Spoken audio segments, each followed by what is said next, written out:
আসসালামু আলাইকুম। আজকের রেসিপি ঈদ মেনু স্পেশাল শামি কাবাব। তো চলুন শুরু করা যাক। তো আমি এখানে মাংস ছোট ছোট পিস করে কেটে নিয়েছি। এখন আমি এখানে ডাল দিব, আর দিব 2টা তেজপাতা, 2টা দারচিনি, 2টা এলাচ আর 2টা লং। এরপর দিব 2টা পেঁয়াজ, আর দিব 2 টুকরা রসুন, আর সামান্য একটু আদা, আর দিব স্বাদ অনুযায়ী লবণ, পরিমাণ মতন তেল, আর পর্যাপ্ত পরিমাণে পানি। যতটুকু পানি আমি দিব, যতটুকু পানিতে আমার মাংস এটা সেদ্ধ হয়ে আসবে। তো এখন আমি আধা ঘন্টার জন্য বসিয়ে রাখবো সেদ্ধ করার জন্য। তা আমি আধা ঘন্টা পরে সমস্ত উপকরণ ভালোভাবে মিশিয়ে নিব, আর আমি পানিটা শুকিয়ে নিব। এই জন্য আমি আরও 15-20 মিনিটের জন্য রান্নাটা করে নিব। তো পানি শুকানোর আগে আমাদের ঘন ঘন নাড়তে হবে, যাতে নিচেটা লেগে না যায়, আর চুলার আঁচটা বাড়িয়ে দিয়ে আমরা পানিটা শুকিয়ে নেব। তো আমার মাংসটা প্রায় হয়ে এসেছে। আমি এখন নামিয়ে ব্লেন্ড করে নিব, বা পাটায় বেটে নিলে পাটায় বেটে নেবে। তো আমি এখন মশলা দিচ্ছি। প্রথমে দিয়েছি হলুদ গুঁড়া, মরিচ গুঁড়া, জিরা বাটা,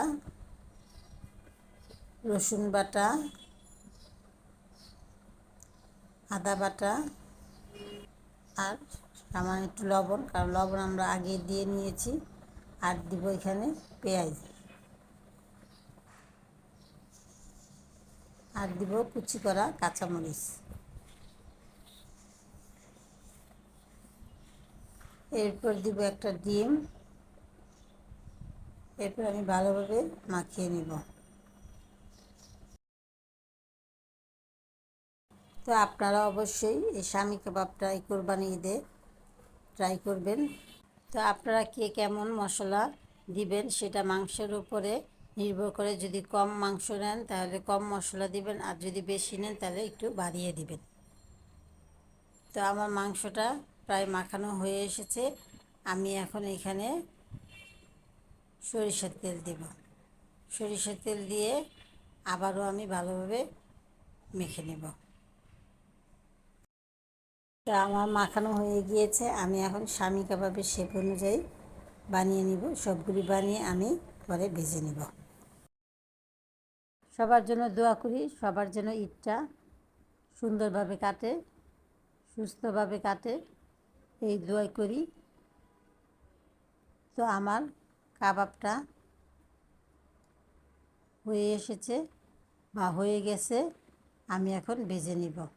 এখানে আমি তেলের পরিমাণ একটু বাড়িয়ে দিব। এরপর আমি আস্তে আস্তে চুলাটা আঁচ কমিয়ে দিয়ে আমি কাবাবগুলি ভেজে নিব, আর তেলটা আমি গরম করে নিব। তেল গরম না হলে আপনারা কাবাবটা দিবেন না, তাহলে ভেঙে যাবে। তো আপনারা যদি কেউ আরও কিছু ঈদ মেনু দেখতে চান তাহলে আমাকে কমেন্ট করে জানাতে পারেন। আমি আপনাদের ট্রাই করব দেখানোর জন্য। তো আমার কাবাব বানানো শেষ। আমি এখন পরিবেশন করব। তো হয়ে গেল আমার শামি কাবাব। যদি ভালো লেগে থাকে তাহলে ফেসবুকে ফলো, লাইক, শেয়ার, আর ইউটিউবে সাবস্ক্রাইব। আল্লাহ হাফেজ।